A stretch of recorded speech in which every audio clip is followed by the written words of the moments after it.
Days we're gonna walk over to the other side of the river to check out Bow Lane. It's very close to Saints Paul, and there is a pub now constructed, and in that pub the people who worked on building the Saint Paul, they were living there, they're staying in that pub, in that inn. So, and it's still there, so you can go and have a look. Before that hidden gem, we're gonna go to an exhibition of the guy called Steve Hollingshead. He does black and white street photography. I love watching pictures in black and white.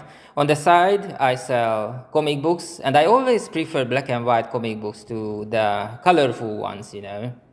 And street photography, oh my god, that is something really special. You know, I've been doing videos about London for such a long time, and I always make sure that no one actually on these videos. You cannot see faces, you cannot see people and all that stuff. You know, it's just the rules of the internet when you make videos on YouTube and TikTok and all those places. And you know, when you go to an exhibition like that, street photography, and you see the faces, you can see everything for me. It's like, oh my god, I'm even blushing when I see them.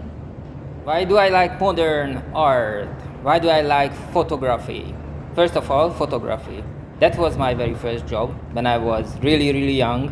I was an assistant for a very, very famous photographer for a summer, and it was fantastic.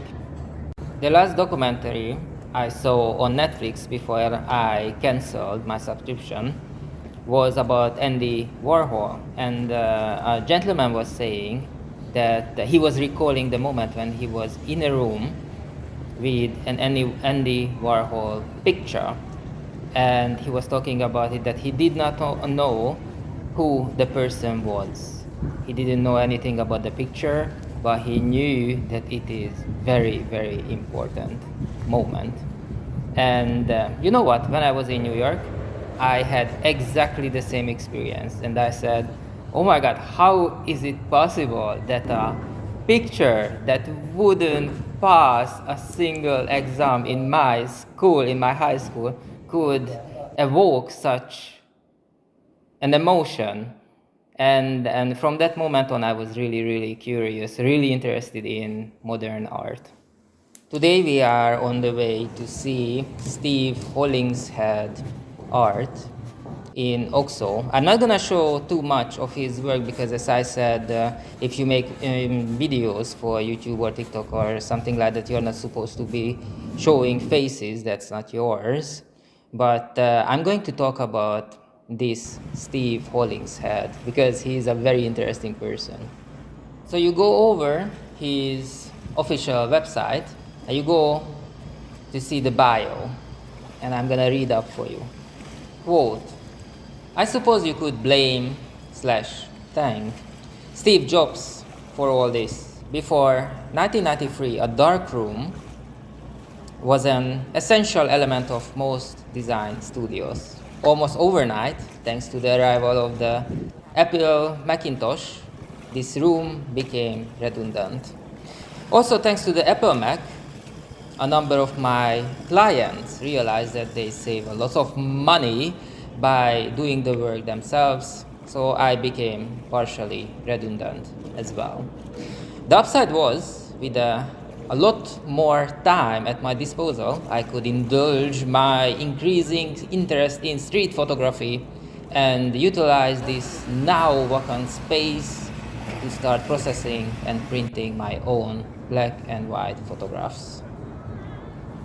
Something not undertaken since the art college days over a decade earlier.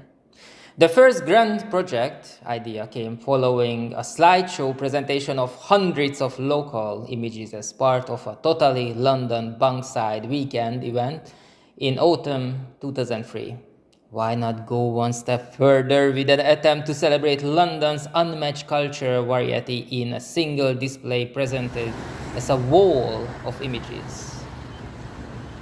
Why not indeed? So the London Wall project was born, launched in summer 2004, and so on.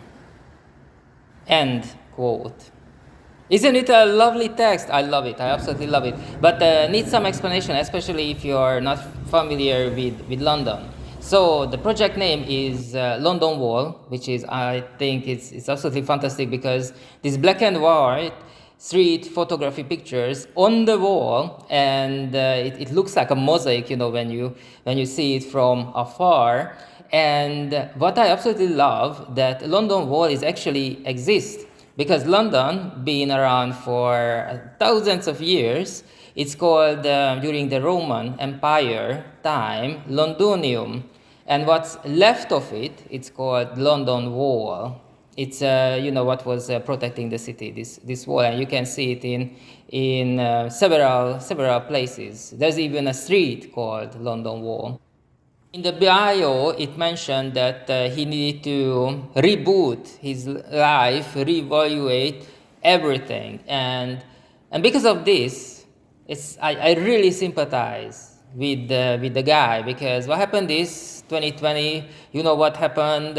I needed to change my career as well, and it took me a lot of time, to get my head around the new career I have since, but my life completely changed. And I went back to comic books and other things I was very interested earlier. And that's why I really sympathized with this guy. I really get him, and I was very interested in his work. And what you see that over the years, it started out with 300 pictures, and later on it was growing. What I love about Steve Hollingshead pictures is the relationship between the camera and his models and the background. Because on the side I sell comic books and I create them as well. I am part of many projects, and in the comic books, the main character is always comes first, and basically the background doesn't really matter. It is basically there to tell the story. In Steve's pictures, it's a completely different thing. Completely different thing. You look at the pictures, and a typical London brick wall is there, very emphasized, and the model is there, and you kind of think how that person is in that moment. What is he doing? What is she doing on that street? And you always got your answer. There's always a story, there's a beginning, there's an end. It's just perfect storytelling through the pictures. And the main guy here on the pictures, the main character is definitely London. Everybody else just passing through. But they are crucial to this city, because they are the manifestation of its soul in that particular moment. It was good to see those pictures in Oxo, and you could hear the waves, because it's so close to the River Thames. But I wish they would be printed out in huge format, and they could place it to, for example, to Old Street and Piccadilly Circus. We're walking along the River Thames. This is how you save money. So I went to the BFI, and I wanted to buy posters. I did buy lots of posters before, and I wanted to buy posters, and it's closed due to staff shortages. That is the ITV building, renovating it right now. I wonder what it's gonna look like. For me, it was a really iconic building. Someone threw this bicycle into the river, and the river gave it back.